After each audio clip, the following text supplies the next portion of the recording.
నమస్తే, welcome to plus TV Telangana. నిన్న రేవంత్ రెడ్డి చేసినటువంటి వ్యాఖ్యలు, హిందూ దేవులపై చేసిన వ్యాఖ్యలు తీవ్ర దుమారం అయితే రేపుతా ఉన్నాయి. దీనికి సంబంధించి గాంధీ భవన్ కూడా బీజేపీ కావచ్చు, బీజేపీకి సంబంధించిన నాయకులు కూడా ముట్టడించిన పరిస్థితి. అలాగే దీనికి సంబంధించి అలాగే బీసీసీ రిజర్వేషన్ సంబంధించి కూడా 9th షెడ్యూల్లో కావాలనే దీనికి సంబంధించి చేర్చడం లేదు బీజేపీ అని చెప్పేసి కూడా కాంగ్రెస్ పార్టీ పదే పదే బీజేపీని ముందుండి ఆ పెద్ద ఎత్తున కూడా అలిగేషన్ చేస్తారు. ఈ రెండు అంశాలపైన మాట్లాడదాం. మనతో పాటు బీజేపీ పార్టీ సీనియర్ నాయకులు గడ్డం సాయం ఉన్నారు, మాట్లాడదాం. నమస్తే అని ఎట్లా చూస్తారు? చాలా రోజులుగా హిందూ దేవాలయాల పైన, హిందూ సంఘ నాయకుల పైన, అలాగే మొన్న చూసుకున్నట్టయితే అయ్యప్ప సభల పైన కూడా లాఠీచార్జ్ జరిగిన పరిస్థితి. అలాగే నిన్న రేవంత్ రెడ్డి ఒక సభాముఖంగా కూడా హిందూ దేవుల పైన నవ్వుతూ మాట్లాడిన పరిస్థితి. ఎందుకు ఇట్లాంటివి మాట్లాడుతున్నారు? అసలు బీజేపీ స్టాండ్ ఏంటి దీనిపైన? ఇక్కడ ముఖ్యంగా ఏంటంటే భారతీయ జనతా పార్టీ అనేది భారతదేశం యొక్క సంరక్షణ కోసము, భారతదేశంలో ఉన్నటువంటి ఒక కల్చర్ని కాపాడడానికి ఎప్పటికప్పుడు హిందూ భావాలు ఎక్కడ దెబ్బతీయడానికి ప్రయత్నం చేసినా కూడా వాటిని ఖండిస్తూ కాపాడుతూ ఉండే పార్టీ ఏకైక పార్టీ భారతీయ జనతా పార్టీ అని ప్రజలకు తెలుసు, అందరూ తెలుసు. కానీ ముఖ్యంగా ఈరోజు రేవంత్ రెడ్డి అనే వ్యక్తి, నేను గతంలో నాకు ఉన్నటువంటి పరిచయంలో ఆయన ఆర్ఎస్ఎస్ ఏబీపీలో ఉన్నాడు కాబట్టి ఆయనకి హిందుత్వం గురించి తెలుసు, దైవం గురించి తెలుసు, దేవుడి గురించి తెలుసు. నిన్న వాంటెడ్లీ ఆయన ఏదో యాదృచ్ఛికంగా కాదు, వాంటెడ్లీ ఆయన కంపల్సరీ కావాలనే ఒక ఎలిగేషన్ తీసుకొచ్చి దీన్ని ఓటుగా మార్చుకోవడానికి ప్రయత్నం చేసే ప్రయత్నం. దేశవ్యాప్తంగా తనకంటే ఒక ఫెమిలియర్ని తెచ్చుకోవాలి, నేను ఒక దేశవ్యాప్తంగా ఈ కాంగ్రెస్ పార్టీని ఓన్ చేసుకోవాలి, రాష్ట్రంలో ఓన్ చేసుకుని ఇక దేశవ్యాప్తంగా ఓన్ చేసుకోవాలని గతంలో కేసీఆర్ చేసిన తప్పులే ఈయన చేసుకుంటూ పోతున్నాడని చెప్పి తెలియజేస్తా ఉన్నాను. ఎందుకంటే గతంలో కేసీఆర్ కూడా హిందూగాళ్ళు బంధుగాళ్ళు అనే మాట మాట్లాడినందుకు కరీంనగర్ గడ్డ మీద బొందబెట్టారు కేసీఆర్. అక్కడి నుంచి తన యొక్క పతనం ప్రారంభమైంది. ఈ రోజు రేవంత్ రెడ్డి పతనం కూడా ఈ రోజు ఏ విధంగా అయితే ముక్కోటి దేవతలని ఏ విధంగా అయితే ఆయన కించపరుస్తూ మాట్లాడిండో, ఇద్దరు పిల్లలకి కొంతమంది, ఒక పిల్లలకి ఒక దేవుడు, బ్రహ్మచారులకు ఒక దేవుడు, లేకపోతే తాగుబోతులకు ఒక దేవుడు అని మాట్లాడుతూ తన పార్టీని కంపేర్ చేసుకుంటూ మాట్లాడుతూ ఉన్నాడు.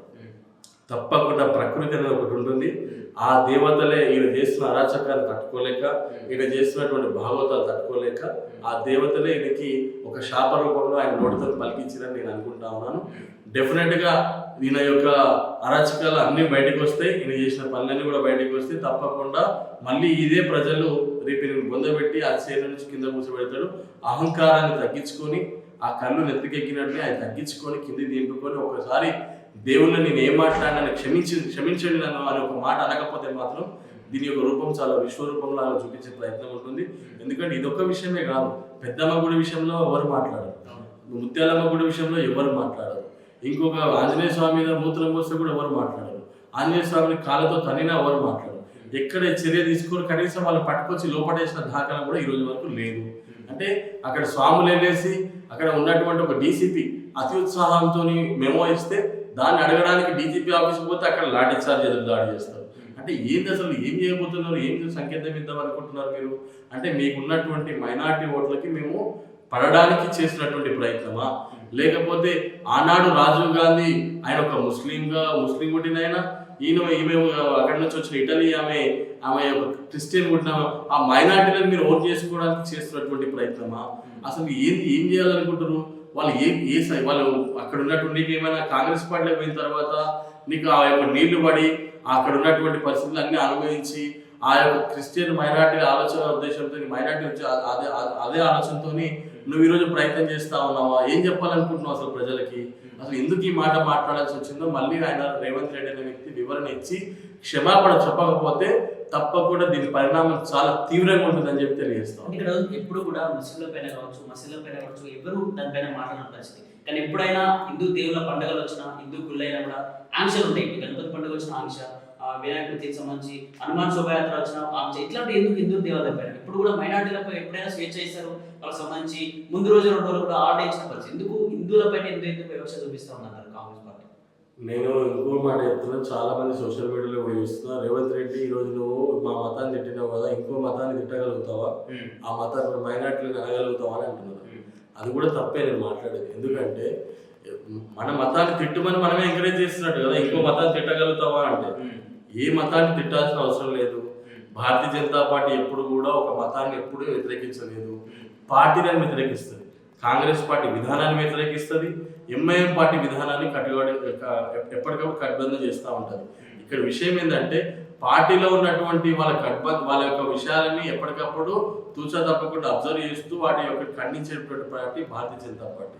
ఎప్పుడైతే ధర్మం విషయంలో మరి అదేవిధంగా హిందుత్వ విషయంలో ఎవరైతే విరుచుకుపడతారో దాన్ని కూడా తీవ్రంగా ఖండిస్తూ దానికి సరైన సమాధానం చెప్పే పార్టీ భారతీయ జనతా పార్టీ. ఈరోజు భారతదేశ వ్యాప్తంగా ఏకైక పార్టీ భారత్ మాతాకి జై అనే పార్టీ ఏకైక పార్టీ. ఎందుకంటే మాకు ఫస్ట్ దేశం, తర్వాత పార్టీ, తర్వాత వ్యక్తిత్వం.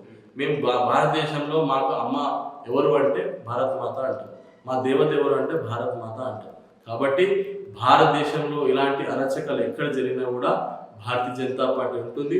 తప్పకుండా ఈ మైనార్టీ ఓట్ల కోసం ఈరోజు రేవంత్ రెడ్డి ఆడుతున్నటువంటి నాటకం ఇదంతా కూడా దేశవ్యాప్తంగా చర్చ జరపడానికి. మీరు గతంలో కూడా అబ్జర్వ్ చేయండి, ఈ యొక్క పుస్తకం ఏంది ఇండియన్ కాన్స్టిట్యూషన్ చేంజ్ చేస్తారు బీజేపీలో వస్తాయని చెప్పి మాట్లాడారు. జరిగింది ఎక్కడైనా కాన్స్టిట్యూషన్ చేంజ్? మరి అదేవిధంగా ఎస్సీ ఎస్టీ రిజర్వేషన్ తొక్కేస్తారు, తీసేస్తారు, ఎత్తేస్తారని చెప్పి మాట్లాడారు. ఎక్కడైనా జరిగిందా? ఎస్సీ ఎస్టీ యాక్ట్ తీసేస్తారని చెప్పి తీసేసిందా? అన్ని అబద్ధాల కోరి పార్టీ. ఆ 6 గ్యారెంటీలు రావు చెప్పి ఆ ఇండియన్ కాన్స్టిట్యూషన్ మాట్లాడడానికి రాజ్యాంగం మార్చేస్తారని మాటలన్నీ ఒత్తి మాటలు. ఇప్పటికి కూడా ఓటు చోరీ చేసే ఓటు చోరీ మీరు. ఎందుకంటే ఈరోజు మనం చూస్తూ ఉన్నాము వెస్ట్ బెంగాల్ 1 కోటి ఓట్లు దొంగ ఓట్లు ఉన్నాయంటే అర్థం చేసుకోండి ఎంత దారుణమైనటువంటి. బంగ్లాదేశ్ వాళ్ళు వచ్చి ఓటు ఎందుకు ఉంటుందో అర్థం చేసుకోండి. అంటే వీళ్ళందరూ ఒక ఇండియా కూటమి పెట్టుకొని ఇండియాని నాశనం చేయడానికి, ఈ యొక్క హిందుత్వ ధర్మాన్ని నాశనం చేయడానికి, ఈ భారతదేశాన్ని కుంగదొక్కడానికి ప్రయత్నం చేస్తాను.